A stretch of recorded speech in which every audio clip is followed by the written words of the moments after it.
నమస్తే తెలుగు వన్ న్యూస్కి స్వాగతం. కూటమి ప్రభుత్వం అధికారంలోకి వచ్చిన తర్వాత కొన్ని కార్పొరేషన్లకి చైర్మన్లు ప్రకటించింది. ఇంకా కొన్ని కార్పొరేషన్లకి చాలా కార్పొరేషన్లకి చైర్మన్లు, డైరెక్టర్లు ప్రకటించాల్సి ఉంది. కొన్నింటికి మాత్రమే ప్రకటించింది. మొన్న ఈ మధ్యనే మార్కెట్ యార్డ్ చైర్మన్లు ప్రకటిస్తూ వచ్చింది. అయితే గతంలో ప్రకటించిన కార్పొరేషన్లలో చైర్మన్లు చాలా వరకు బాధ్యతలు స్వీకరించారు. కానీ బాధ్యతలు స్వీకరించని వాళ్ళగా ఓ ఇద్దరు ముగ్గురు మాత్రమే కనిపించారు. ఆ ఇద్దరు ముగ్గురిలో ఒకళ్ళిద్దరు నిన్న మొన్న బాధ్యతలు స్వీకరించారు. వాళ్ళలో కాపు కార్పొరేషన్ చైర్మన్ కొత్తపల్లి సుబ్బారాయుడు, ఆయన గతంలో కూడా కాపు కార్పొరేషన్కి చైర్మన్గా చేశారు. కొంతకాలం పాటు ఆయన ఎందుకో బాధ్యతలు తీసుకోవాలి, దాదాపు 3-4 నెలల పాటు. ఆయన తీసుకుంటారా తీసుకోరా అని కొంత చర్చ జరిగింది. ఎట్టకేలకు ఆయన బాధ్యతలు తీసుకున్నారు. ఇక బాధ్యతలు తీసుకుంటారా తీసుకోరా, ఇది ఆయనకు తగిన బాధ్యతేనా అని కీలకమైనటువంటి చర్చ జరిగింది మాజీ డీజీ ఏబి వెంకటేశ్వరరావు గారి విషయంలో. ఈయన ఇప్పటి వరకు బాధ్యతలు తీసుకునే విషయంలో ఎలాంటి క్లారిటీ ఇవ్వలేదు. పోనీ ప్రభుత్వానికి ఏమన్నా ఇచ్చారో లేదో తెలియదు. అసలు ఆయన తీసుకోవడానికి సిద్ధంగా ఉన్నారా? ఇప్పటి వరకు బాధ్యతలు తీసుకుని వాళ్ళు తీసుకుంటూ వస్తున్నారు కనుక ఇప్పుడు ఈ చర్చ తెర మీదకి వచ్చింది. ఏబి వెంకటేశ్వరరావు గారు బాధ్యతలు తీసుకుంటారా లేదా పోలీస్ హౌసింగ్ కార్పొరేషన్ చైర్మన్గా? శుంకర వెంకటేశ్వరరావు గారు ప్రముఖ రాజకీయ పరిశీలకులు ఉన్నారు మనతో. నమస్కారం సుబ్రా గారు. ఇప్పుడు వరుసగా బాధ్యతలు తీసుకుంటూనే వస్తూ ఉన్నారు అందరూ. ఒకళ్ళిద్దరు నిన్న మొన్న తీసుకున్నట్టున్నారు. మరి ఏబీ గారి విషయంలో తీసుకుంటారా తీసుకోరా? మీ పరిశీలన ఏంటి దీని విషయంలో? తీసుకునే వ్యక్తి అయి ఉంటే అప్పుడే ఏమంటే బాధ్యతలు స్వీకరించి ఉండేవారు.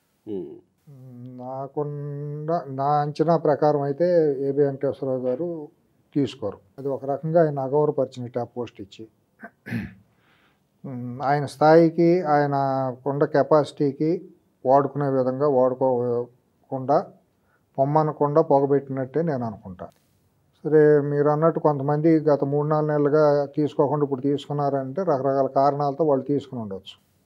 వాళ్ళు ఇష్టమైన పెళ్ళి అన్నట్టు దానికి మనకు అర్థమైపోతుంది. తీసుకుంటే అప్పుడే తీసుకునేవాళ్ళు. అవును కదా. ఇప్పుడు దాకా 2-3 నెలలు చాలా మంది సంబరంగా తీసుకొని ప్రమాణ స్వీకార కార్యక్రమాలు అన్ని చేసుకుంటారు. కొంతమందికి మంచి కార్పొరేషన్లోకి అది వచ్చిన వాళ్ళు చేసుకుంటారు. కొంతమంది జీవితానికి జన్మకు శివరాత్రి అన్నట్టు ఏదో విజిటింగ్ కార్డు వేసుకోవడానికి వాళ్ళు వచ్చిన కార్పొరేషన్ల వల్ల ఉపయోగం ఏమీ లేదు. ఒక కార్యకర్తలో ఉత్సాహం, ఇన్నాళ్ళు కష్టపడ్డందుకు నాకు గుర్తింపు ఉంది, ఇది చైర్మన్గా చేశానని జీవితంలో ఎప్పుడన్నా చెప్పుకుంటానికి ఒక రకం. ఇవాళ ఉన్న రాష్ట్రంలో ఉన్న నిధులు లేని వల్ల ఈ కార్పొరేషన్ చైర్మన్లుగా పదవులు తీసుకుంటాం వల్ల వీళ్ళు చేయగలిగేది ఏమీ లేదు. నిధులు కొరత ఉంది. కార్పొరేషన్ చైర్మన్గా విస్తృతంగా వీళ్ళు స్వతంత్రంగా చేయగలిగే కార్పొరేషన్లు చాలా వరకు ఏమీ లేవు. కొన్ని కార్పొరేషన్లు చేయగలిగినా కూడా చేయనిచ్చే పరిస్థితులు లేవు. ఎందుకంటే జీవీ రెడ్డి ఉదంతాన్ని మనం చూసాం. ఇవాళ ప్రభుత్వంలో ఫ్రీ హ్యాండ్ ఇచ్చి అన్నీ చేయమన్నా కూడా చేసేటట్టు లేవు. అదే రకంగా స్వచ్ఛ ఆంధ్రప్రదేశ్ దాంట్లో కూడా జరుగుతున్న ఘటనల గురించి కూడా మనం ఒకసారి మాట్లాడుకోవాల్సిన పరిస్థితి ఉంటుంది. దాంట్లో కార్పొరేషన్లో జరుగుతున్న దాంట్లో ఎండీని వైసీపీకి సంబంధించిన వ్యక్తిని వేయటం, తర్వాత చెల్లూరుపేటకు చెందిన వ్యక్తికి ఒక 700 కోట్ల రూపాయలు దాంట్లో దుర్వినియోగం చేయడం, అది ఒక పెద్ద ఎపిసోడ్. అది మన పత్రికల్లో కూడా ప్రముఖంగా వచ్చింది. సరే, ఈ దాంట్లో కూడా మరి ఎందుకని చేయట్లేదు, ఇంతవరకు యాక్షన్ తీసుకోవాలి. దాంట్లో జరిగిన దాని మీద ఇంతవరకు యాక్షన్ తీసుకోకపోక దాంట్లో ఎవడైతే దోషిగా ఉన్నాడో వాడికే మళ్ళీ ఆ కాంట్రాక్ట్లు ఇచ్చే పని జరుగుతుంది. ఇప్పుడు నెల్లూరు ఆ ప్రాంతంలో ఆ చెత్త ఎత్తే కాంట్రాక్ట్ అంతా వాళ్ళకి ఇస్తున్నారని అది ఒక నడుస్తుంది. అంటే చైర్మన్కి తెలిసి జరుగుతుందా లేదా ప్రభుత్వ పెద్దలకు తెలిసి జరుగుతుందా? చైర్మన్కి తెలిసిన చైర్మన్ ఆపలేని పరిస్థితి ఇది నేను చెప్పొచ్చు. ఉన్నా కూడా అతను ఏం ఆపలేని పరిస్థితి, పైనుంచే ఉన్న పరిస్థితులు అటువంటి. కాబట్టి అతను పట్టాభిని మనం అనటానికి వీల్లేదు. ఎందుకంటే అతను అచేతనం. జీవీ రెడ్డి కూడా అట్టా మిగిలిపోవాల్సి వచ్చేది. జీవీ రెడ్డి వాయిస్ ఎత్తాడు, వాయిస్ రైజ్ చేశాడు. ఇట్లా జరుగుతుంది, దాంట్లో నియమించిన వాళ్ళు వైసీపీ సానుభూతి పనులు కార్యకర్తలు అర్హత లేని వాళ్ళు ఉన్నారు, వాళ్ళు తీసేయాలంటే తీయలేదు, తీస్తేనే కానీ కుదరదన్నారు. అది గొడవ అయింది, అయిపోయింది. ఈ రకంగా కొంతమంది ఏంటంటే ఏదో వచ్చింది కదా తీసుకుందాం, మళ్ళీ కాదు అని అంటే ప్రభుత్వం పెద్దలకి మనం కన్నెర చేస్తారు, మన మీద బ్లాక్ లిస్టులో పెడతారు ఎందుకని భయంతో కొంతమంది ఇది చేశారు. కొంతమందిని స్థాయి తగ్గించి అవమానించేటట్టు చాలామందికి ఎమ్మెల్యేగా నిలబడిన వాళ్ళు, మంత్రులుగా చేసిన వాళ్ళు, లేకపోతే ఎమ్మెల్యేలుగా చేసిన వాళ్ళు, వాళ్ళందరికీ కూడా కీలకంగా ఉన్న వాళ్ళందరినీ డైరెక్టర్లుగా పెట్టి అవమానం చేశారు. ఇప్పుడు గద్దె బాబురావు గారు అని ఒక ఆయన ఉన్నారు. ఆయన విప్గా చేశారు, నాకు తెలిసి ఎమ్మెల్యేగా చేశారు, పాలిట్ బ్యూరో మెంబర్గా చేశారు, తెలుగుదేశం పార్టీలో మరి టాపు ప్రధానమైన నాయకులుగానే ఉన్నారు. పాలిట్ బ్యూరో అంటే టాపే కదా, మరి ఆయనకు డైరెక్టర్గా ఇచ్చే అవమానమే కదా. తర్వాత ధర్మవరంకి చెందిన గోనగుంట్ల విజయ్ కుమార్ అని ఎమ్మెల్యేగా కంటెస్ట్ చేశాడు. వాళ్ళ ఫాదర్ ఎమ్మెల్యే, వాళ్ళ మదర్ ఎమ్మెల్యే, జిల్లాలో ప్రముఖ నాయకుడే. అతనికి డైరెక్టర్గా ఇచ్చి అవమానం చేశారు. అతని స్థాయికి డైరెక్టర్ కాదు. అలాగే మాజీ మంత్రి, మాజీ ఎంపీ చేసిన శివప్రసాద్, డాక్టర్ శివప్రసాద్ చనిపోయారు కదా, వాళ్ళ అల్లుడో మేనల్డో బామ్మర్దో కుర్రాడు అప్పుడు 5 ఏళ్ళు ఫైట్ చేశాడు కల్చరల్ వింగ్లో వీడియోలు చేసి కొంత చైతన్యం ఒక మాస్ హిస్టరీ దీన్ని క్రియేట్ చేసిన కుర్రాడు, నో డౌట్. దాంట్లో నిజంగా అతను డైరెక్టర్ అవడం అవమానమే. ఇవ్వకుండా పక్కన పెట్టి నెక్స్ట్ టర్మ్కి ఇస్తానని చెప్పినా సరిపోయేది. అది అతని స్థాయి కాదు. ఇటువంటి వాళ్ళు కొంతమంది మదన పడిని తీసుకోమని చెప్పిన వాళ్ళు ఉన్నారు, దూరంగా ఉండాలి మాకు వద్దని చెప్పిన వాళ్ళు ఉన్నారు. కొంతమంది ఎందుకు లేని బతిమాలతోనో లేదా భయపెడుతానో లేదా మనకి ఎందులో అబ్బాయి ఏదో ఒకటి తీసుకోకుండా రేపు పొద్దున ఏదన్నా పనుల మీద వెళ్తే పనులు అని భయంతో తీసుకున్న వాళ్ళు ఉండుంటారు. కొన్ని ఎక్సర్సైజ్లు సరిగ్గా జరగల కార్పొరేషన్ వాటిల్లోనే ఏబి వెంకటేశ్వరరావు గారిది కూడా అదే పద్ధతిగా ఉంటుందని నేను అనుకుంటున్నాను. ఎందుకంటే చైర్మన్గా ఊరినే పోస్ట్ ఇచ్చినంత మాత్రాన ఆయన చేయగలిగేది ఏమీ లేదు. మేనేజింగ్ డైరెక్టర్ ఆయనకంటే ఆయన డీజీగా చేసిన మనిషి, కింద ఎండీగా ఐజీ స్థాయి మనిషి ఎవరు ఉంటారు, డిఐజీనో ఐజీ స్థాయి ఉంటారు. మొత్తం కార్పొరేషన్ నడిపేదంతా కూడా క్రియాశీలకంగా ఎగ్జిక్యూషన్ చూసేది అతను. ఇప్పుడు అక్కడ ఊరినే గుర్రం ఎక్కించి కళ్యాణం లేకుండా కూర్చోబెట్టినట్టే ఉంటుంది. చేతిలో కళ్యాణం లేనప్పుడు గుర్రం ఎట్లా ఇష్టానుసారం నడుస్తూ ఉంటుంది. ఆయనకి చైర్మన్, మేనేజింగ్ డైరెక్టర్గా రెండు కలిపి కనుక ఇచ్చేసి ఉంటే ఆయన ఏదన్నా ఆయన ముద్ర అంటే ఆయన వేసి ఏదన్నా పోలీస్ డిపార్ట్మెంట్కి కనీసం పోలీస్ స్టేషన్ కట్టడం, క్వార్టర్స్ కట్టడం ఏమైనా చేయడానికి ఉండేది. ఈయన ఏదో ఊరినే టీ బిస్కెట్ కోసం మీటింగ్కి వెళ్ళినప్పుడు వాళ్ళు పిలిచినప్పుడు మీటింగ్కి వెళ్ళి కూర్చుని రావటమే తప్పించి ఏదో పేరు కూరిన చైర్మన్ అన్న కారును 2 లక్షలు ఇస్తారు. క్యాబినెట్ హోదా కూడా ఇవ్వాల, క్యాబినెట్ హోదా కూడా లేదు. ఇప్పుడు ఈ చైర్మన్లు ఎవరికి కూడా క్యాబినెట్ హోదా లేదు. ఎందుకు ఊరినే పేరుకే ఉంది, ఆయన అనుభవించిన పదవులు కాదు, పదవుల కోసం చేసిన మనిషి కూడా కాదు. తర్వాత ఇంకోటి ఏంటంటే గోరు చుట్టు మీద రోకలు పోవటం, లేకపోతే ఇంకోటి ఏ సామెత చెప్పాలో తెలియదు కానీ ఈ మధ్య చంద్రబాబు గారు మరి యాదృచ్ఛికంగా అన్యాపదేశంగా అన్నారో ఇంటెన్షన్గా అన్నారో అది గాడ్ నోస్, ఆయనకి తెలియాలి.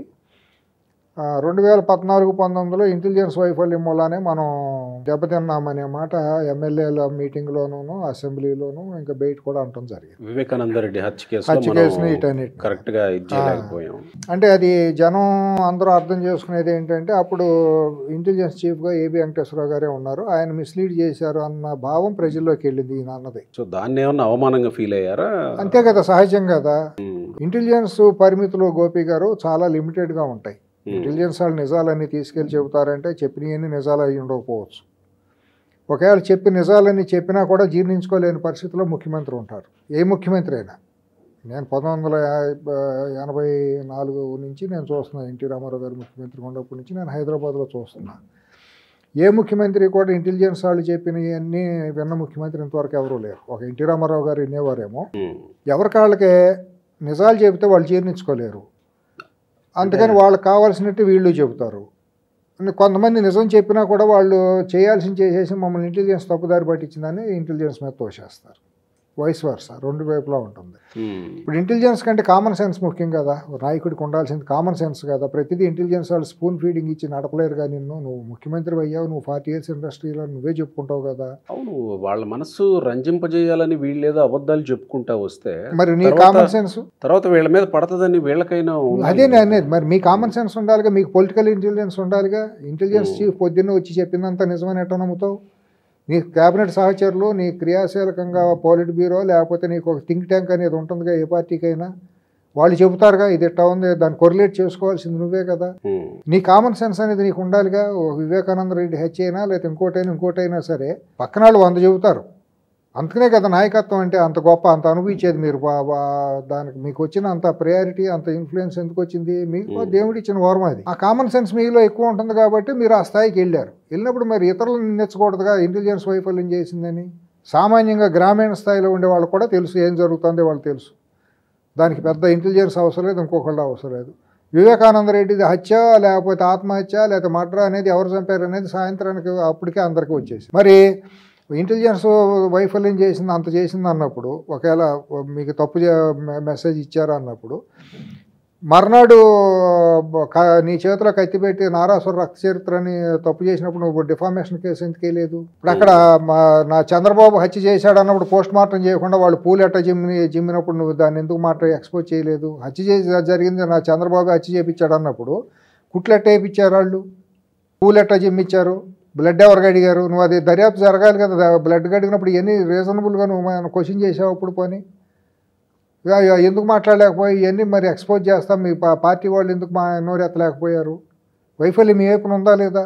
ఒక ఇంటెలిజెన్స్నే మీరు ఎట్లా నిందిస్తారు? అంటే గెలిపోస్తే నా గొప్పను, ఓడిపోతే ఇంటెలిజెన్స్ వైఫల్యం అని చెప్పడం మరి ఆయన ఆలోచించుకోవాలి. నేను తప్పు ఒప్పని అన్నగానే ఆయన స్థాయిలో నేను ఆయన విమర్శించే హోదా అర్హత నాకు లేదు. కానీ మరి ఇటువంటివన్నీ కూడా ఆయనకి కొద్దిగా వెంకటేశ్వరరావు గారు అంగీకరించినా కూడా అంగీకరిస్తారని నేను అనుకోను.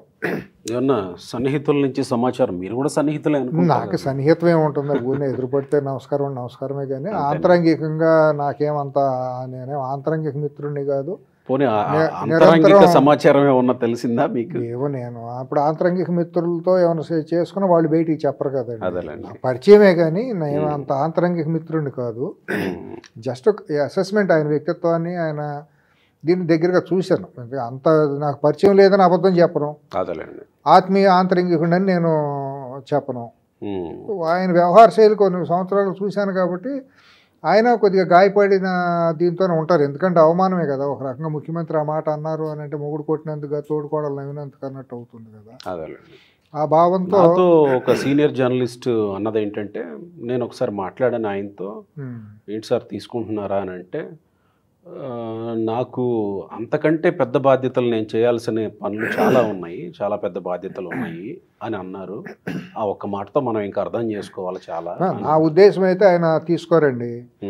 తీసుకోకుండా నేనేమనుకుంటానంటే, ఇటువంటి ఇంటలెక్చువల్ థింక్ ట్యాంక్ అంతా ఇప్పుడు ఆంధ్రప్రదేశ్లో గత 70 సంవత్సరాలుగా గోపి గారు బ్రెయిన్ డ్రైన్ అయిపోయింది. హైదరాబాద్కి వచ్చేసారు, వలస వచ్చేసింది, మేధా వలస అనేది జరిగింది. రాజధాని అవటం మూలాన అందరం ఇక్కడికి వచ్చేసాం. ఇక సావో రేవో బతుకంతా కూడా ఇక్కడే అన్నట్టు పాస్తులు అన్నీ కూడా పిల్లల చదువులన్నీ ఇక్కడే నివాసాలు ఏర్పాటు చేసేసుకున్నాం. ఇప్పుడు ఆంధ్రప్రదేశ్కి ఒక మైనస్ ఏంటంటే, మేధో ఇది లేదు, థింక్ ట్యాంక్ డ్రైన్ అయిపోయింది. అయితే అమెరికా వెళ్ళిపోయారు. ఆయనకి కొద్దిగా స్వాభిమానం ఉంది, రాష్ట్రాన్ని అభివృద్ధి చేయాలి, మన తెలుగు జాతి ఆంధ్రజాతి బాగుండాలి, రాజధాని బాగుండాలి అనే తపన ఆయనలో అణువణువునా ఉంది. కాబట్టి ఆయన లాంటి వాళ్ళు ఇంకా కొంతమంది లైక్ మైండెడ్ పీపుల్ అందరూ చేరి, ఇప్పుడు ప్రతిపక్షం అనేది చాలా అసాంఘికమైన ప్రతిపక్షం, లంపెన్ గ్యాంగులతో కూడిన ప్రతిపక్షం. ప్రజాహితం కోసం ప్రజల సమస్యలని దృష్టి పెట్టేవాళ్ళు ఎక్కడ ఎవరూ లేరు.